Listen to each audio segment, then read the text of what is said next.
umuvandimwe arambaje ngo 401k ikora ite.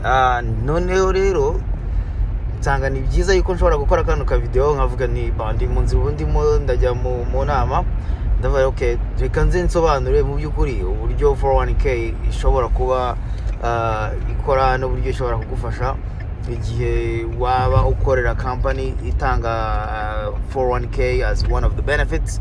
Umuntu akaba yicaye yibwira ati mfite 401k ariko mu by'ukuri atazi uburyo 401k yayigezemo abyemera gusa kubera ko company muharinze yamubwiye ati hano dutanga 401k. Iyo bakubwiye ngo hano dutanga 401k ntago bavuze ngo 401k urayibonye. Again ni wowe ugomba gusubira inyuma ukajya no gukora iyo election.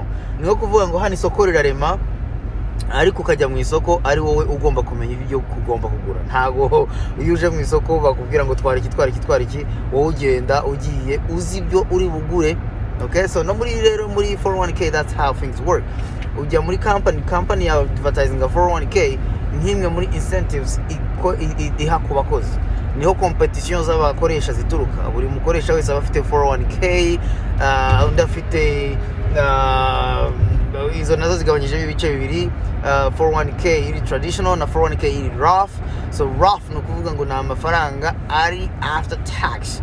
Ufite amafaranga uhembwa bagatangaho tax, bamara gutangaho tax bagakataho make ku mafaranga mbere yuko agera kuri bank account yawe bakayashyira muri investment account yawe kugira ngo aje kuguteganyiriza izabukuru. Noneho rero traditional 401k bafata amafaranga mbere yuko bayataxa bakaba ari bwo bayashyira muri investment account yawe. Let's say you work for Procter & Gamble.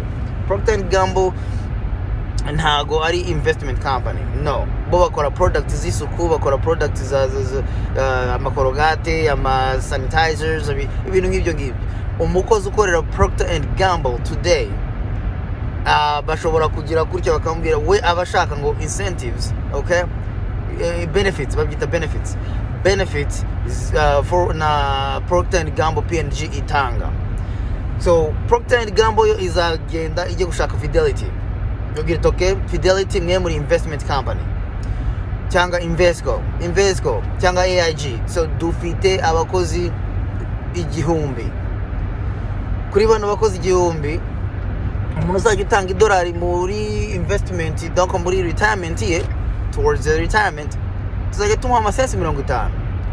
None twagira ngo abo bantu mu investingire tuzajya twege tubakata muri human resources amafaranga mbere uko agera kuri bank account zabo tuzadukataho pourcentage bo bihitiyemo tuwashyirira icyo bita company match niturangiza tuyaboherereze. So tekereza ufite Procter & Gamble hano hagati, hejuru bavuganye na Fidelity, wowe uri umukozi uri hasi nyine, donc wizeye ko company ari uri kuvuganira. Ariko iyo utabikoze barakubwira bati by default n'urugero kuko biba bitandukanye, umukozi utazahitamo pourcentage akeneye ko iba invested for them tuzajya tumutangira 3% y'umushahara uri applicable ku mushahara wiwe. So let's say Procter & Gamble ikavuga iti donc by default n'umukozi utagira amafaranga wowe utanga towards your own retirement tuzajya tugutangira 3%, okay, y'umushahara wawe. So umuntu ukora $100 bazajya bamutangira $3 towards retirement. Ubwo nawe ushobora gukora mate bitewe na company ukorera n'umushahara ukorera. Ariko bakabwira ati umuntu uzajya up to 6%, which means wowe ati bazatanga wenda 50% up to 6% for up to 6% of your own contribution, right? Bashobora kuvuga bati utanga 6% wo match. Noneho rero ntago ari bo Procter & Gamble ntago ari iza kukubwira ngo Monsieur Ben contribute ino pourcentage ku mushahara wawe tuzajya tukumacingira aya ngaya. No, bo bavuga yo bazamacinga, we akaba ari akazi kawe ko kumenya ayo uzakontribute. Remember 401k zigira annual limit contribution, okay, or annual contribution limits to be more a little more technical. So iyo limit uyirangije ugomba kurollinga ayo mafaranga over somewhere else, cyangwa se IRS ikaguca penalty yuko wakoze over contribution. So which means nubwo bwose waba uri excited kugira ngo investing a lot of money, IRS igushyiraho akantu ku mutwe sha kugira ngo nyine everybody would be rich if everybody would contribute everything that they earn. Let's say ubana n'ababyeyi you don't rush out, ntufite limit muri contribution, ugafata ibihumbi byawe ijana n'ibihumbi ibihumbi ijana ku mwaka muri Procter & Gamble, 80 ukabishyira towards retirement. Guess what? Byafata imyaka itarenze 10 kugira ngo ufite $1 million. But bashyiraho limits for you to work for a long time, so you don't be financially independent too soon. Workforce ya America ikabura abakozi, so that's why they limit you. Second, iyi ni program ishyirirwaho abantu batinvestinga who don't have no skills to find private investment companies kugira ngo investing their own money with those private companies, which means wowe aho hantu uri hasi ntabwo ushobora guhamagara Fidelity ngo babwire ngo iyi 401k dukorana nayo muri Procter & Gamble nshobora kuyongeramo andi mafaranga yanjye. No, that's not how it works. Kuko baba bagiranye amasezerano na Procter & Gamble, ntabwo ari n'umukozi ku giti cye. So it's up to you yo kugira gute, yo kuyongera ariko uwongera yandi muri 401k, cyangwa se ugahamagara Fidelity ugafunguza indi retirement fund, retirement account, IRA, individual retirement account. Nutabahamagara bazajya bakoraho yandi nyine minimum ngira ngo ni 7,000 kubera inflation muri 2024. So let's say rero ko wimutse ukava muri Procter & Gamble ukajya gukora General Electric ya GE, nabo ugasanga bafite 401k yabo. Let's say 401k ya GE ikorana wenda na Fidelity, ugize amahirwe ugasanga ikorana na Fidelity, uragenda ugafungura account muri Fidelity ugahita usanga yandi wasize muri Procter & Gamble yicayemo hariya, ariko they can roll it over bakayacombininga. Remember, iyo rolling over amafaranga ntabwo wemera ko bakohereza sheke mu rugo, IRS itiyaca tax. So you have to roll that money over from one account to another account. Abantu benshi rero babaga bazi ko bafite 401ks muri company, bashaka akazi mu yindi company, bakibagirwa bagasiga amafaranga muri za you live in the way. If you leave P&G usiga amafaranga ya bagukontribuyaga bayagukata muri Fidelity. Fidelity has no interest in calling you. Bashobora kohereza amabaruwa nk'inshuro 3 bakubwira hey, we have your money, wavuye muri P&G ntabwo ikikoherereza contribution yawe hano, amafaranga tuyacharginga kubera ko tuyakubikiye. It's not being invested anymore. Iyo ugeze muri GE rero nabo gasaba muri Fidelity irongera ikakira contribution kuko GE nayo it's not investment company, it's an aviation, it's electric, they do a lot of things. So nabo bagakora exactly what P&G has done, nabo bakagufunguriza account muri Fidelity, noneho ugasanga ufitemo 2 different 401ks that do not communicate to each other. So it's up to you. It is your job, my job, to call Fidelity, to call Gute. Ndi kubona hari 2 accounts sitting there. Can you merge them? Can you do a rollover? The money needs to go from one nest into another nest. A like account. Niba ufite Roth IRA, it has to be sitting in a Roth IRA. If you had a traditional IRA, it has to move from one traditional IRA into another traditional IRA in the same company, investment company. So let's say kuvuye muri GE ukabugiye let's say Boeing cyangwa Amazon. Izi companies zose ndi kuvuga za attracting abantu kubera izo benefits. Umushahara ushobora no kuba ari ungana ariko benefits zitandukanye kubera izo match, kubera stock purchase program. Those are things that attract people. Hey, hano dufite discount. Hey, I'm going there. Amafaranga umuntu akorera usanga harimo plus or minus $5,000. Ariko remember, habamo ukerererwa niyo usanga impamvu abantu baba committed to the company. Kuko iyo ugiye gutangira from scratch ukava muri company ukajya mu yindi, there is a wait time for you to qualify for that contribution. They want to make sure that you can stay, you're loyal, they own you before you qualify for those benefits.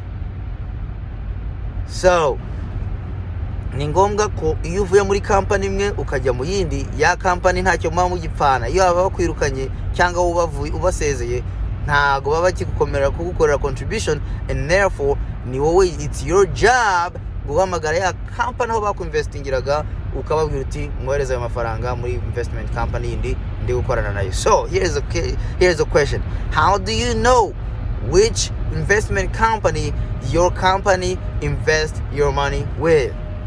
You have to ask that question iyo ugiye gufata akazi gashyashya. Ukabwira, hey, ese ko muvuga ko mu matchinga 401k, who invest your money? Who will be investing my money? Nutabaza icyo kibazo uzarinda usezera ku kazi utazi amafaranga yawe aho yabaga invested. So people I'm talking to are those people who care about their money. Reka tuvuge rero kugeze muri Boeing, they do exactly the same thing, but except that babikoranye noneho n'indi different investment company. Let's say maybe AIG ikora annuities and retirement accounts. So nukuvuga Fidelity noneho hari ufite account muri Fidelity wakoreye uri Procter & Gamble, ufite account muri Fidelity ya kabiri wakoreye uri muri GE, ufite noneho a different account with a different investment company yo muri Boeing cyangwa yo muri Amazon. Those three investment companies don't talk to each other. Even if they do, your accounts do not communicate to each other. Amafaranga wasize muri za company ebyiri za mbere cyangwa se za account ebyiri wasize muri Fidelity, they start charging you for sitting their money there. They don't trade it, they don't move it, they just charge it for guarding and holding your fund. So it's up to you then to call ukavuga uti, hey Ben, I need to call this company because you're licensed professional. They send me a check to my house, not to your house. You see, if that check make it to your house, you get charged, you get penalty. When you send to me, then we'll create another fund, investment portfolio where that money is going to go sit and get invested.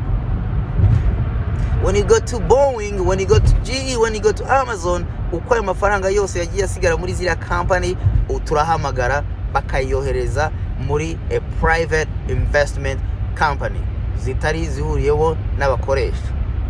So you have money managers that do exactly, dushobora no kuinvestinga in the same fund aho amafaranga yawe yari invested in before, ariko noneho this is just controlled by you and yourself. Remember something else, 401k is attached to what we call a retirement targeted fund. Kuvuga ngo nufite imyaka 40 baba babona kuzaritanga muri nyuma y'imyaka 20. What happens is amafaranga yawe aba invested muri company, muri fund yitwa targeted fund 2050, something like that, 2065, 2055, bitewe n'igihe uzaritaringira. So that does not help out when you want a customized portfolio, it exposed more to the market and therefore bring you more advantage and other incentives. Okay, so be careful and be very, very, very attentive to where your money goes. So noneho rero uyu munsi uba ziriya companies zose twakoreye ziba zigukatira check every single month. Those companies cut check for you. Remember, one day izo company ntabwo uzaba uzikorera. One day you will retire. Who will be cutting a check for you? I hope you have the answer. Marize imyaka 10 muri GE. Great, I'm proud. Barampemba. Maze imyaka 10 muri Boeing. Great, barampemba. Umunsi waritarinze aba bantu bazaba baragusimbuje kera watangiye gutama PS. Now the question is, who will be paying you for sitting home? Ninde uzaba kwishyura wicaye muhirwa udakora? Because ya company zaguhembaga ukora. Pension isigaye yaravuyeho. Social security is not going to be enough. 401k with that limit contribution is not going to be enough. So you need another leg of investment that will boost, that will help, that will reinforce, that will what terminology am I looking for? Yunganira all those investments that you have created. Okay, so you have to be extremely careful, especially when you have little ones, kids. That's when you need a customized investment funds with investment company that will get with you, sit next to each other, evaluate your expenses, evaluate your leftovers. There's no reason why buri muntu yagombye kujya afata amafaranga asagutse nyuma y'umushahara akayapfusha ubusa, kandi azi neza ko nyuma y'uko aritaringa ari uzaba yikatira sheke. Iyo sheke izava hehe uramutse utarayibitse hakiri kare? Iyo sheke uzayivana he utarayibitse hakiri kare igihe wari ukiyakorera? Damn, sorry. My business book are just falling over. Niyo mpamvu you need to be extremely attentive and think in the future. Think in the future, kubera ko future nta muntu n'umwe ucaringa enough for you to think it for you, except yourself, your wife, your husband, your kids. No, they're gonna worry about themselves when they get there. But imyaka 20 gusa bazaba basohotse basubire muri exact same cycle that their parents are going through now. That's why we should teach kids. This is how 401k does work, and this is what we should do kugira ngo turamforce to supporting. Otherwise 401k is not going to be enough to make you retire without to worry about financial life. And I guarantee you, hari ahantu tuba twicaye behind the desk, buri muntu wese aba ari kureba ahantu stock yazamutse sha, which means I'm concerned about life, I'm concerned about money, I'm concerned about finances, I'm concerned about my expenses, I'm concerned about what I'm going to do next. What can I do if I lost my job? That's a problem. So what happens then when you lose your job forever? Which means when I retire and have no money. So let's talk about your age 72 years old. You have to take required distribution. Nukuvuga ngo baguforsa niba ufite savings washyize muri banke, you're forced to start taking money out of your investment, out of your retirement. Okay, RMD, required minimum distribution. That's 72 years old and 6 months after to your next anniversary. So baguforsa gutangira gufata ya mafaranga, which means ushobora kuriska kuyamaramo vuba with healthcare issues, ugatangira kurwara, ugatangira kwivuzamo. That's a problem. So you need to know, am I going to have enough cash, enough money at my retirement age? So when I retire, I can comfortably say, I will be fine. I'll be okay. I got it.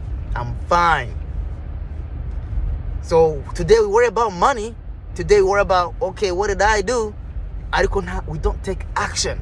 I have 401k. 401k is not going to be enough, I guarantee you. It's up to you to figure out, my friend. Ni wowe ugomba wenyine figuring out those numbers. I wish I knew uburyo umuntu akora imodoka. Sinajya njyana kumukanishi. Nshobora kwivuza. Ntago najya njya kwa muganga. Najya mbikora. Nshobora kwikurira iryinyo cyangwa nkaricukura nkari home. Ntago najya ku dentist. We go there because we have issues. Now the question is, who handles your financial problems? Dukora double shift, four jobs, umugabo n'umugore 4 jobs. But if we don't know where we're going, tuzakomeza dukora izo 4 jobs tutazi mu byukuri what we're dealing with. What if I can tell you that wakwicarana n'umuntu mukicara mukareba what to do with your finances, ukareba ahantu wavana amafaranga n'ahantu wayashyira kugira ngo azunganire ya 401k yawe. Okay? Ino video nkoze ntago ari gusoliciting a business. I'm just here to share with you guys what my thoughts are. It's up to you. You need something, you call me 937-559-7800. You can call me. I'll be more than happy to sit with you and discuss your options. Okay? So I think I try to explain, and nagerageje gusobanura mu buryo buhiniye uburyo rwose ugomba ku approaching your 401ks n'uburyo ugomba kuya boostinga for you to be okay. You'll be fine. The future is bright. You just need to act now. Okay? So thank you so much. Let's have fun. I gotta get back to my business. I gotta go back and enjoy winter. You have a great day. You have a blessed day. God bless you all. I love you. Ciao. Contact me. We'll catch up again later. Bye.